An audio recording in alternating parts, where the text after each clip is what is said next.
Saya mengambil resiko sangat besar untuk membuka usaha UMKM. Tidak masalah usaha yang kita dirikan itu berhasil ataupun gagal, tetapi percayalah pengalaman yang kamu dapatkan itu adalah sebuah dari kesuksesan.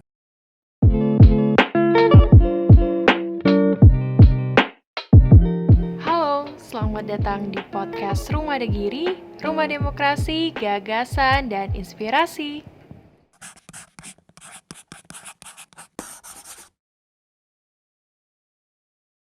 Oke, halo Nando. Halo Kak Celia. Gimana kabarnya ini? Alhamdulillah kabar baik ini. Masih kuliah online kan? Udah selesai Iya kan? dong, Udah ya masih selesai. kuliah online. Iya, tapi kan Oh udah iya, iya. ujian. Gimana nih? Ya, Kuliah online selama 1 tahun kan? 2 semester. Gimana yuk. perasaannya? Oh ya, saya sendiri kuliah online kayak gini ya masih belum kondusif sih karena masih daring ya. Tapi banyak waktu luang ya kan? Banyak sekali di Terus rumah kamu aja ini, kira-kira gabut rebahan. kira-kira waktu luangnya ini dibuat untuk apa nih? Akhir-akhir ini. Ya sebelum saya membuka usaha sendiri saya di rumah ya gabut, nggak ada acara ke sana ke sini, cuma nongki kan bantu orang tua.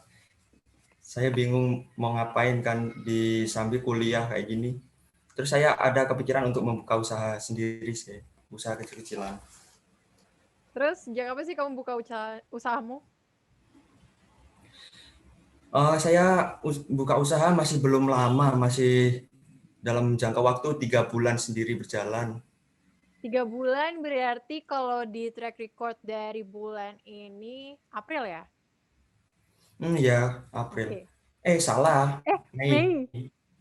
Mei. Mei berjalan ya. Soalnya aku nebak ya, aku nggak ngitung. Maaf. BTW selama kamu buka usaha tuh kan sejak bulan Mei. Mei itu kan lagi panas-panasnya pandemi kan ya. Masih lagi marak-maraknya di Banyuwangi. Kok mutusin untuk buka usaha sih?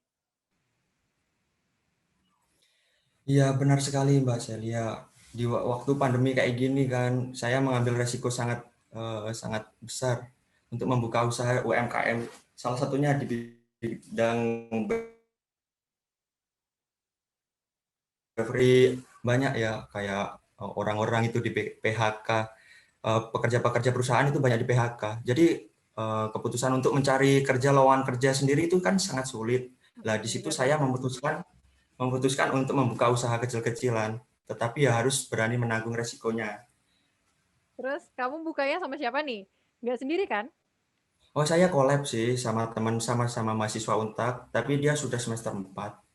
Hmm. Di hukum dia. Gimana nih awalnya kok bisa kalian buka? Awalnya obrolannya gimana? Sampai ada Oh, keinginan untuk buka kafe sendiri. jadi sebelum saya kuliah sendiri ya Mbak Celia, saya rencana sudah mau buka usaha atau berbisnis kan dijajak di rumah saya sendiri. Tetapi saya melihat kondisi dan mencari survei tempat di sana tidak ada yang cocok, apalagi dunia perkopian di daerah selatan sendiri, di area Jajak terutamanya sudah banyak kan, sudah banyak berdiri. Jadi kayak resiko gitu loh, resikonya lebih besar. Terus saya gabut, nggak ada kerjaan di samping saya daftar kuliah itu sendiri sih. Jadi di sana itu saya baru ketemu dengan teman-teman baru, teman-teman banyak, dan bisa sharing-sharing teman-teman eh, teman lah untuk mencari partner usaha, dan di sisi lain saya menemukan teman ya dan cocok sepemikiran sama saya. Berarti Dia di juga Untak teman-temanmu tuh sefrekuensi gitu ya sama kamu ya? Sama-sama buka usaha. Berarti kalian ini terbilang mahasiswa yang berani dan nekat. Bener nggak? bukan. Iya sih, namanya pengusaha atau buka usaha kan modal pertama Ah, kan harus nekat dulu. oke. Harus nekat, harus berani, ya harus Terus berani dari menanggung resiko sih. orang tua gimana responnya pas awalnya? Sebenarnya orang tua bilang suruh saya untuk membuka usaha aja, suruh suruh berhenti, tidak usah kuliah. tapi saya sendiri, oh saya lulusan SMA, saya mau jadi apa kalau saya cuma buka usaha aja sih. Jadi di sana saya ada berkeinginan untuk membuka usaha sambil saya kuliah dan saya Oh, meyakinkan orang tua saya itu sendiri dengan, membayar UKT sendiri gitu, dengan oke. hasil saya kerja, ya. Oh ya, mau bayar UKT sendiri? Hebat dong. Tapi udah Biar berjalan belum atau cuman omongan? oh, alhamdulillah sudah berjalan, Udah? ya sudah Syukurlah. menerima hasil Berarti dari penjualan. berarti selama hampir 3 bulan ya? Hampir 3 bulan buka usaha Ya, ini, udah lumayan dong untuk bisa bayar kuliah? alhamdulillah Pad lumayan, Padahal lumayan lagi sekali pandemi sih. loh. Iya, lumayan Gimana nih, kan. usahamu saat pandemi kayak gini?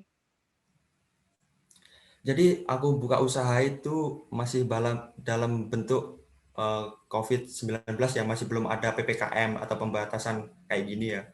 Jadi ya resikolah kalau buka usaha di bidang kuliner di masa pandemi saat ini. Mhm.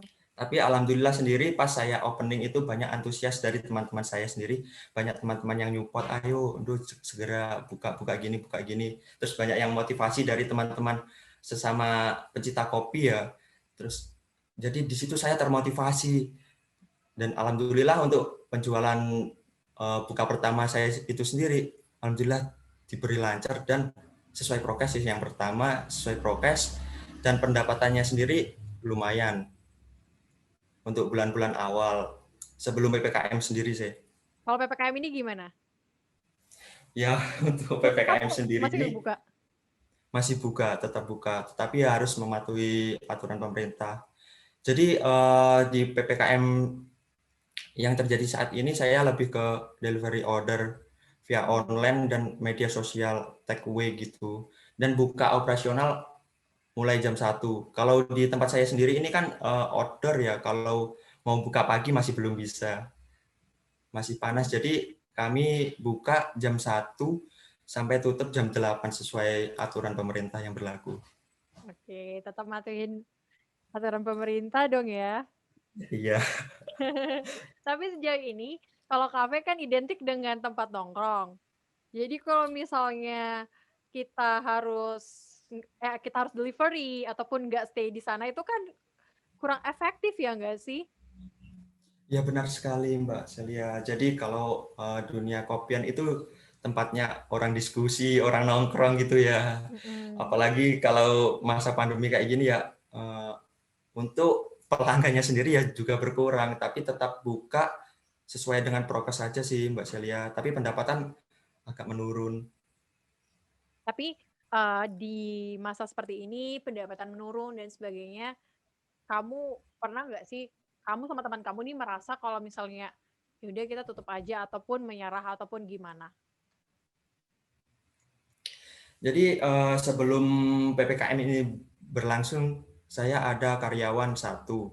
Terus di sana saya putar putar otak lagi, ini kalau terus menggunakan karyawan satu ini, apalagi kan di masa PPKM gini kan, tutupnya lebih awal. Jadi saya inisiatif sama teman saya itu untuk bekerja sendiri, jadi tidak menggunakan karyawan.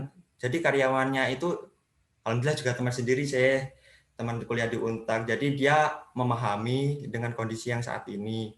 Terus di sana saya bekerja sendiri sama teman saya untuk meminimalisir pengeluaran. Mhm. Jadi di-handle sendiri ya, berdua? Ini kalian Ya modalnya untuk dari kalian kalian berdua atau gimana? kalau modal sendiri saya ada tabungan Mbak Celia. Jadi saya kan nggak biar ya, kuliah telat ya, Mhm. kuliah nunda 1 tahun. Mhm. Saya sebelum itu saya Kerja kerja. di mana? Kerja dan ada tabungan. Saya kerja ikut paman di Bali, di butik kayak jualan-jualan pakaian gitu loh. Oh, terus kenapa kamu tertarik sama kopi? Emang dulu Jadi pernah pernah apa, sering buat kopi atau gimana ceritanya? saya gini Bu, saya Oh hanya hobi gitu buang. loh. Jadi Jadi saya hobi gitu. Oke. Hobi di dunia kopi dan tongkrongan-tongkrongan teman saya itu mayoritas semuanya pekerja di kopian. Jadi di situ saya tertarik dan saya sambil belajar meskipun saya tidak ada basic langsung terjun gitu di dunia kopi, tapi saya ada sharing-sharing sama teman gitu. Oh enak ya dunia kopi gini-gini. Juga hobi juga kerja gitu. Jadi pengalaman lebih di situ saya tertarik dan ingin terjun langsung di dunia perkopian. BTW, bahas-bahas soal kopi nih. Kenapa sih milih usaha kopi? Kan sekarang tuh tren kopi udah menjamur di mana-mana tuh. Udah banyak banget yang buka kafe, udah banyak orang yang kayak bisa buat kopi sendiri lah yang enak gitu. Tapi kenapa kamu masih konsisten dengan keinginan kamu, hobi kamu untuk membuka kafe gitu? Jadi gini, untuk usaha kopi sendiri itu kayak kebutuhan pokok gitu loh. Seperti beras. Kalau kopi itu dunia perkopian itu tidak akan ada habisnya. Seperti kayak kebutuhan pokok kayak beras gitu. Jadi kita tinggal untuk mengemasnya aja. Jadi untuk mengemasnya itu dibuat sebeda mungkin dan semenarik mungkin dan kita juga harus menjual konsep atau view dari desain desain kopiannya itu sendiri supaya untuk menarik pelanggan, supaya untuk menetap gitu. Emang Kalau masalah apa sih yang buat beda kopi kamu sama kopi yang lain? Lain. sebenarnya kalau oh ya sebenarnya mah kalau kopi itu semuanya sama sih. Hmm. Cuma ya untuk bedanya sendiri di kafe saya ini lebih ke nuansa tropis gitu untuk tempatnya. Kalau masalah kopinya semuanya sama. Rasanya kopi ya gitu kan, pahit.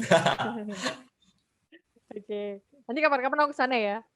Aku Oh buktiin. siap, siap, siap, ditunggu, ditunggu. Enak nggak kopinya Fernando? Ya kalau saya sendiri nilai ya, yang saya kan yang Mhm. jual otomatis saya bilang mesti enak mas saya buat nggak enak kan. Tapi enak ya, maksudnya kayak selama ini setahun, yang awalnya kamu orang tua untuk nyuruh kamu untuk langsung bisnis aja, tapi kamu memilih untuk pendidikan kamu nomor satu, disambi dengan sekarang karena kuliahnya lagi online, jadi kamu bener-bener dihadapkan sama, keadaan untuk kamu bisa gimana, berkuliah sambil buka usaha, kayak gitu. Tapi selama ini seru nggak, Iya seru, menjalani 2 passion itu? iya seru sekali dan banyak gimana ya banyak motivasi banget sih. Apalagi kuliah gini kan masih online gitu. Apalagi aku kuliah aja jurusan tidak sesuai kan. Jadi ada kemenantangan sendiri sih bagi saya. Terus saya membuka usaha di masa era COVID-19 kayak gini juga ada tantangan sendiri buat saya. Tapi nggak nyerah kan kamu? Masih muda. Kamu nggak nyerah? Kalau untuk kalau untuk menyerah ya enggak lah, masa di umur masih 19 tahun gini sudah nyerah kan. Bener banget, hidup masih panjang ya. Masih panjang banget. BTW, kalau kamu sama teman kamu kan kerjanya berdua, terus waktu Ya. kuliah gitu, kalau misalnya ada tugas, terus ada orderan bersamaan, itu gimana kalian nge-handle-nya? Jadi gini Mbak Celia, untuk teman saya sendiri kan jurusannya hukum Mhm. kan, otomatis dia kuliah sore. Terus saya sendiri kan reguler di ekonomi, kuliah pagi kan. Jadi bisa barter gitu. Saya masuk shift sore dan teman saya masuk shift pagi gitu. Oh, jadi kalian sama-sama bagi waktu ya? Sama-sama ngerti satu sama Iya. lain. Jadi sebelum sebelum membuka usaha sendiri sudah dipikirkan sih. Tapi kalian selama PPKM ini punya strategi apa nih, supaya tetap berjalan? Kan PPKM masih berlanjut nih sampai tanggal 2 Agustus, dan kita juga masih nggak tahu sampai kapan ini bakal selesai, bisa jadi diperpanjang lagi, ataupun ada kebijakan-kebijakan baru lagi. Kalian udah menyiapkan apa nih? Kalian udah nyiapin apa aja nih untuk nge-handle itu semua? Jadi untuk di PPKM ini ya, ya kita ada promo-promo potongan harga gitu cashback gitu. Dan Di tempat kedai kami ini open gitu, open untuk diskusi untuk mahasiswa gitu kan. Jarang kalau di kedai-kedai kopi lain itu bisa open dan gratis untuk penyewaannya tempat itu buat diskusi mahasiswa. Jadi di kedai kami sendiri ini untuk penggunaan jasa lokasinya itu gratis dan tetap protokol aja sih. Dan di alhamdulillah di kedai kami ini sendiri meskipun di era PPKM ini masih banyak sih yang nongkrong di situ dan berdiskusi bareng, tapi tetap prokes dan sesuai dengan aturan pemerintah yang berlaku. Oke, jangan lama-lama kan sekarang cuma dibatasin kan? Iya, sampai jam 8. Oke. Tapi seru juga sih buka usaha sama temen, apalagi punya frekuensi yang sama, punya tujuan yang sama. Kalian selama buat usaha kurang lebih hampir 3 bulan ini, pernah sulit nggak sih? Sulit dalam artian kayak kayak berargu argumen gitu?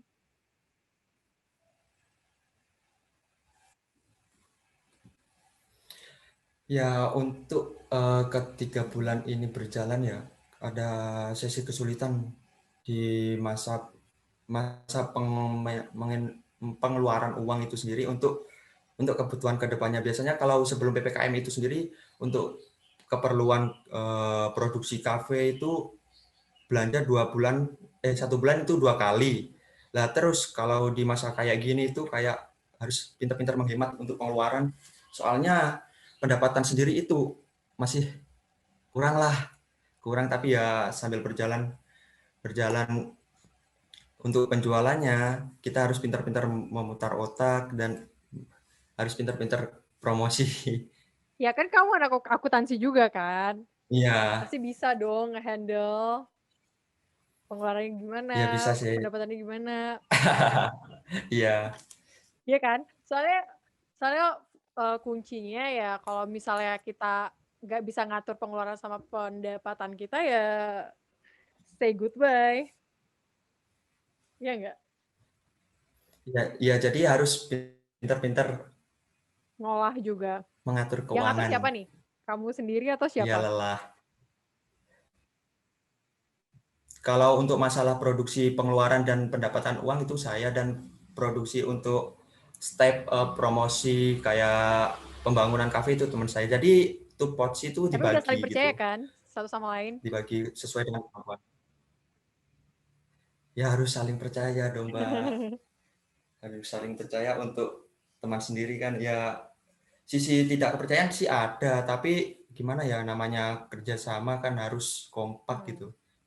Mungkin kamu bisa nih kasih tips-tips buat teman-teman yang lagi nonton mungkin, mahasiswa mungkin yang mau apa namanya, buka usaha sama temennya, kira-kira harus gimana membangun kepercayaan atau apapun Jadi supaya ada quotes sedikit supaya ya, bisnisnya itu tetap konsisten berjalan?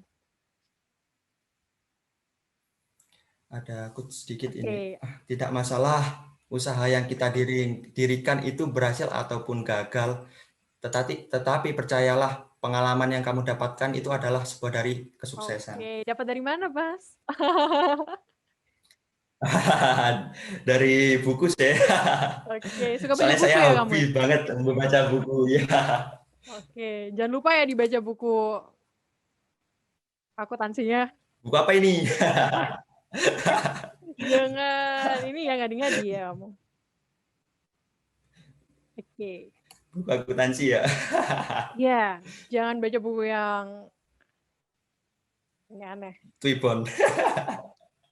Ribbon, nggak pernah baca. BTW selama kamu buat usaha kayak gini, enak nggak sih menurut kamu? Enak banget.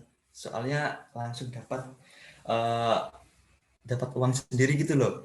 Jadi ada kesan bangganya sendiri. Kita tidak minta uang dari orang tua dan kita bisa mendapatkan uang dari orang itu sendiri mengasih ke kita dengan penjualan yang kita berikan kepada orang tersebut dan puas itu termasuk senang sekali dan pelayanan kita dianggap memuaskan itu juga hal yang sangat menyenangkan sekali sih buat saya sendiri.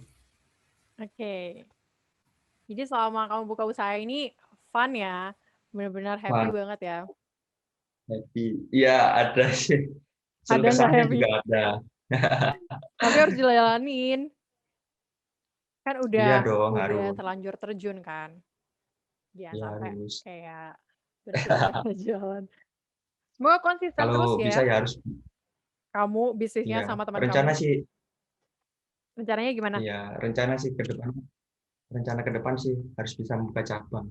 Oke, ditunggu. Yang penting konsisten aja sih kalau kayak gitu. Ya, ditunggu juga untuk Kak Celia mampir ke kedai. Ya kan gratis kan ya? Ya gratis. Untuk Kak Oke. Celia aja tuh. Aku OTW ya besok ya, jangan lupa ya. Siap Katanya ditunggu. gratis. Oke. BTW ending nih. Sebelum kita tutup, mungkin kamu mau ngasih tips-tips buat teman-teman pelaku UMKM ini yang sekarang kafenya mungkin masih tutup atau gimana di kondisi PPKM kayak gini, kira-kira untuk nge-support mereka supaya mereka tetap tetap konsisten dengan usaha yang mereka gitu. Lebih ke gini aja Kak. Celia, saya memotivasi untuk teman-teman saya seumuran gini ya. Oke. Mari kita belajar untuk membangun usaha meskipun usaha itu kecil, tapi mulailah membangun usaha itu dari umur yang masih di bawah, maksudnya masih di bawah ini masih di umur umur remaja. Jadi kalau kita kita jatuh masih ada umur kedepannya lagi. Jadi tidak harus menunggu tua untuk membuka usaha. Tetap semangat dan tetap belajar, banyak-banyak mencari motivasi dan ilmu dari teman-teman yang sukses di depan. Oke. Thank you Fernando. Oke, Semoga makasih bisa untuk Kak memotivasi Celia. aku juga ya. Siap, sama-sama Oke. masih belajar ini. Ya, aku sih cenderung bukan karena takut atau gimana, cuman sibuk aja sih kalau mau bikin usaha kayaknya impossible. Kayak nggak ada waktu gitu ya kalau Iya, cewek. iya sih. Kamu semangat ya, semoga Ya, baik. jangan males-malesan kalau buat usaha. Semoga bisa Ya, apa yang kamu harapin bisa tercapai untuk buka cabang di tempat-tempat yang lain kayak gitu. Mungkin bisa jual franchise nanti ke depannya, ya nggak sih? amin, amin, amin. Ya, aku aminin dari sini. Oke. Oke nih Siap, siap. teman-teman Makasih untuk semuanya informasinya. yang nonton hari ini, di kondisi seperti ini bukan berarti kita harus diam ataupun terpuruk kayak gitu. Buktinya salah satu mahasiswa, Fernando itu memanfaatkan kondisi seperti ini untuk membuka usaha bersama dengan temannya.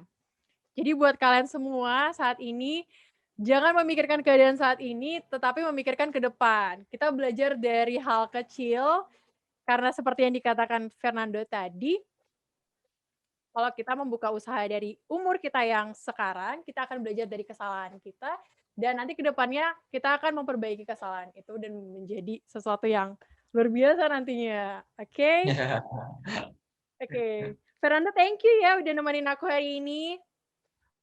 Thank you, Kak Celia. Oke, aku tunggu gratisannya nanti ya.